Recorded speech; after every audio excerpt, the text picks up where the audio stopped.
Good day, everyone, and welcome back to this YouTube channel. And in this video, we are discussing Flawsome season 2. Like, seriously, Flawsome is back, and I'm very happy that this series is back to our screen.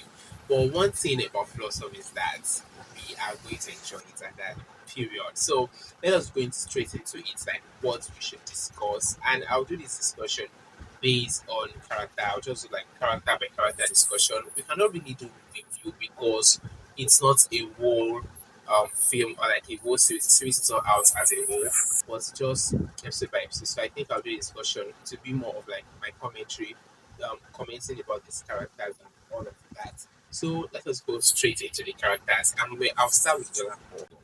When I saw Flawsome, and I was like, oh, Dolapo is back. She's doing great at what she knows how to do best, which is the PR business. And I feel like this actually made me very excited because I've not really seen so much of series or film. Not so much. I've not seen any where they tell story of the PR experts and how the business is done and all of that. I think I've not seen any. This is a face and I'm enjoying it. So one thing that got me excited or that got me excited, let me just say that was when or that got me confused. I think that should be the word that got me confused was when Dolapo called Ranti and she was requesting for a lunch. I was like, from last season, Ranti and Dolapo, they know they agree. They are always having issues. They had like issues from way back. So why is she calling this guy for lunch? What is happening? Are they now cool? I had all of those questions in my head. But before the season or the episode, I mean, before the episode come to an end, I got to realize that it was just what's her name, Dolapo doing a smart woman move, and I love it for her. I think that is one thing I so much enjoy about Dolapo and the kind of person she is. That lady is one very interesting character on this show. After watching, I had this scene on my head where I feel like Dolapo come across to me as the devil, but she wears the angels because, or probably like she's the devil, but because she has gotten the angels costume, which is how she just do her thing around and just project herself to be like the kind person, the good person. But this woman is the devil.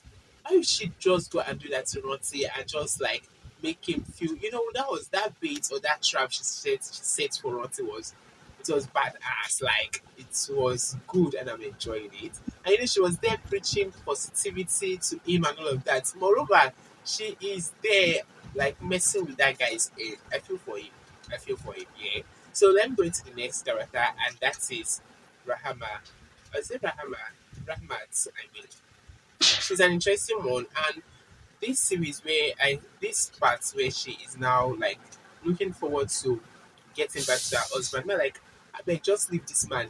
Leave him. This man not tired. This man is not ready to do. And you get when I saw this character and I remembered how she suffered last season, thinking she was the one with the issue, and the mother-in-law was always pressuring her to give her a child and all of that. It just reminds me of a book I recently read, which is Stay With Me. There was that similarity of where Yejide in that book, Stay With Me, was the one everybody in society is looking forward to. Like, like she's the one or the woman in marriage as the one who gets pressure to bear a child or to have a child. Or like people always are fast to see them as the one who have the issue in marriages and all of that when it comes to child bearing. Moreover, sometimes it can actually be the man, just as it is in this series. And that was a very interesting one for me.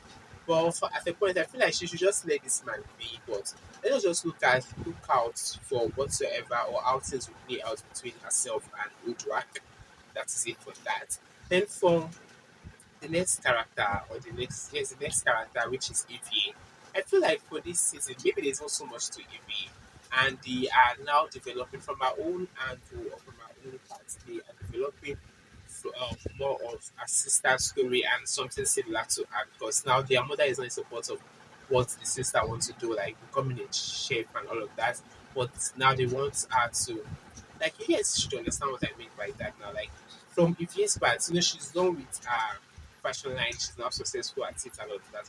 Moreover, this might actually be wrong. Probably, like, there might be better development or a bigger development. That's how I just see it. So I feel like, okay, maybe they are developing our own story with her sister's story, like bringing in her sister's story and the struggle for the sister to do what she wants to do beyond what the mother feels the career the sister is trying to move into or to do is not like worth it and all of that. Just the way the mother condemned fashion business prior.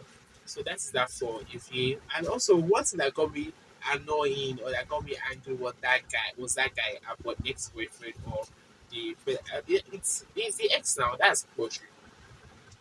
That guy was and when I saw him, like that scene that I did was like, oh my god, this guy's very useless. That was like my what I feel like about him from last season. I just feel like this guy is very useless, this guy is very stupid.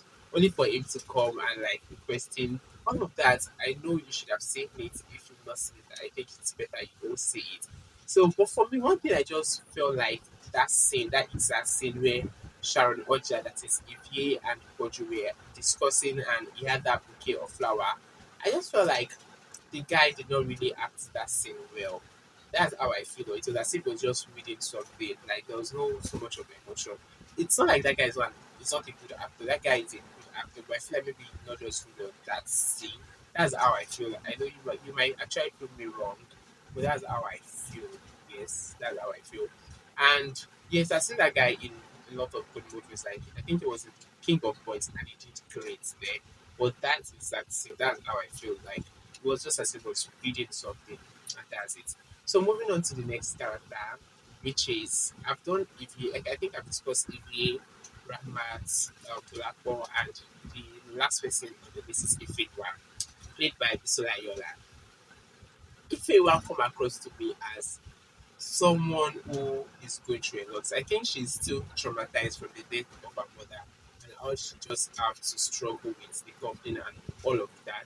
Aside that, she's now in drunk. Like everywhere you see Ivie, you see alcohol and all of that. I'm just looking forward to how she will actually come out of this. And I think there's more to her story with that or that dating guy whom she rejected, who she was not so into.